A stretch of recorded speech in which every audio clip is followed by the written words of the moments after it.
Good morning students, MSc classes में आप सभी को स्वागत है।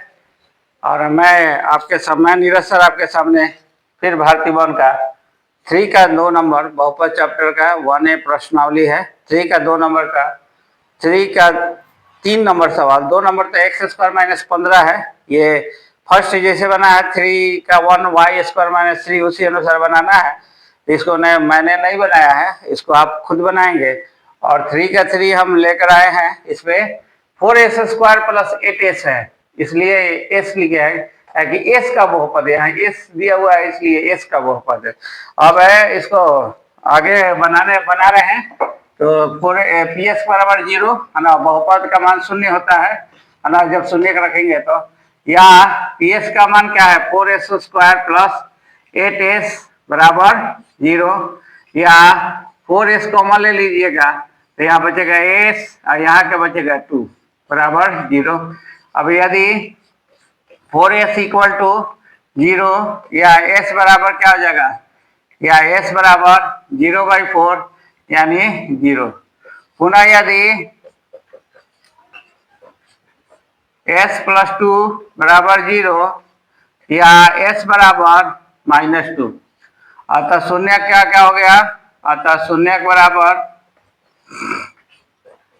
एक 0 तथा -2। अब जांच करना है तो शून्यकों का योग जांच करना है, संबंध स्थापित करना है। तो शून्यकों का योग जांच नहीं करना, मतलब शून्यकों का योग बराबर क्या होता है 0 और प्लस -2। अब इसको क्या लिखेंगे, -2 हो गया। अब -2 यहाँ तो है नहीं तो यहाँ लिखेंगे 2/1 कर देंगे।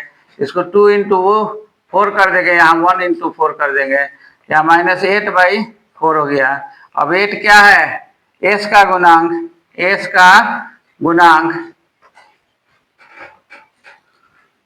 अब आई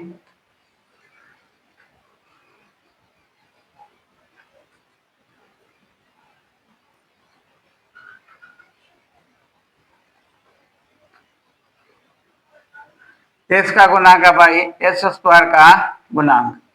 ये आपका एक संबंध हो गया। अब अगला है शून्यकों का गुणनफल। तो शून्यकों का गुणनफल बराबर क्या होता है ना, 0 इंटू -2 बराबर 0। 0 को 0/8 लिख सकते हैं। अब 0 क्या हो गया, अचर पद। अब आई s क्या हो गया, 8 क्या हो गया, s स्क्वायर का गुणांक। तो आशा है कि आपको समझ में आ गया होगा। और अगर समझ में आ रहा है तो मेरे वीडियो को लाइक करें, शेयर करें, कमेंट करें और मेरे चैनल एमएससी क्लासेज को सब्सक्राइब करें। फिर से बता दे रहा हूँ, तो ये s का पॉलिनोमियल है, s का बहुपद है, इसलिए आप ps लिख दिए। अब ps बराबर 0, अब ये लिख दिए, इसके ps की जगह पर ये वैल्यू है।